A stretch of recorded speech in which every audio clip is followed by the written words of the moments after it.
की खामोशी में जब दुआएं रुकती नहीं,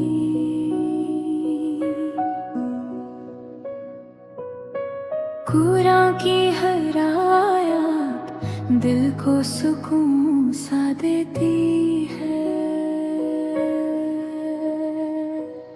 ये सफर दुनिया में हर चीज़ का कोई ना कोई सिस्टम होता है, कोई बिगनिंग, कोई एंडिंग और अक्सर कोई ना कोई डिपेंडेंसी। लेकिन कुरान एक ऐसी रियलिटी बताता है जो किसी पर डिपेंड नहीं करती, एक ऐसी पावर जो ना किसी से पैदा हुई और ना किसी को पैदा करती है, एक ऐसी हस्ती जिसके जैसा कोई नहीं। इसी हकीकत को सिर्फ 4 आयतों में बयां किया गया है और वो है सूरा अल इखलास। रातों की खामोशी में अस्सलाम वालेकुम एवरीवन, आप सबका इस्तकबाल है मेरे आज के नए एपिसोड सफर कुरान में। आज जिस सूरह की मैं बात कर रही हूँ वो सबसे छोटी सूरह है और वो है सूरह इखलास।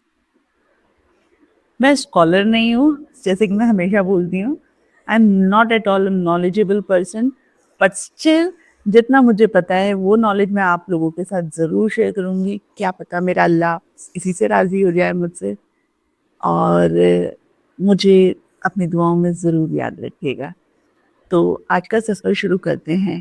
सूरह इखलास कुरान की सबसे छोटी लेकिन सबसे पावरफुल सूरह में आती है। सूरह अल इखलास मक्का में नाज़िल हुई थी और रिवायत में आता है कि कुछ लोगों ने प्रॉफिट सल्लल्लाहु अलैहि वसल्लम से पूछा, आपके रब का नसब क्या है? यानी वो अल्लाह की लीनिएज के बारे में पूछ रहे थे। उस वक्त अल्लाह ने सूरह इखलास को नाज़िल किया ताकि एक क्लियर मैसेज दे दिया जाए, अल्लाह किसी लीनिएज का हिस्सा नहीं है और ना ही कोई उसके जैसा है।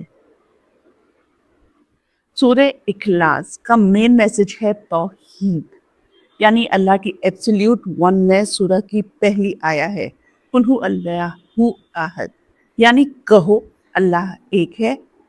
ये सिर्फ नंबर का कॉन्सेप्ट नहीं है बल्कि यूनिकनेस का कॉन्सेप्ट है। अल्लाह एक है और उस जैसा कोई नहीं है। अल्लाहुस समद, अगली आया में आता है अल्लाहुस समद। समद का मतलब है वो हस्ती जिसके पास हर चीज का सॉल्यूशन है और जो किसी पर डिपेंड नहीं करती। दुनिया की हर चीज किसी ना किसी चीज पर डिपेंड करती है, लेकिन अल्लाह कंप्लीट और इंडिपेंडेंट है और सारी क्रिएशन उसी पर डिपेंड करती है। फिर सूरह कहती है लम यलिद वलम यूलद, यानी अल्लाह ना किसी का बाप है और ना किसी का बेटा। या क्लियर करती है कि अल्लाह किसी फैमिली स्ट्रक्चर का हिस्सा नहीं है। और फिर सूरह कंक्लूड करती है वलम यकुल लहू कुफुवन अहद, यानी अल्लाह जैसा कोई भी नहीं। सूरह अल इखलास इंसान को एक सिंपल रिमाइंडर देती है कि दुनिया में जितनी भी पावर्स हैं सब टेम्पररी हैं, लेकिन अल्लाह अल्टीमेट और इटर्नल पावर है। और जब इंसान इस रियलिटी को समझ लेता है तो उसका ट्रस्ट और तवक्कुल और स्ट्रॉन्ग हो जाता है।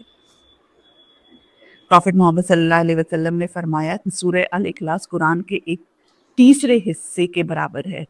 सोचिए, सिर्फ 4 आयतों में अल्लाह की रियलिटी को इतनी ब्यूटीफुली एक्सप्लेन किया गया है।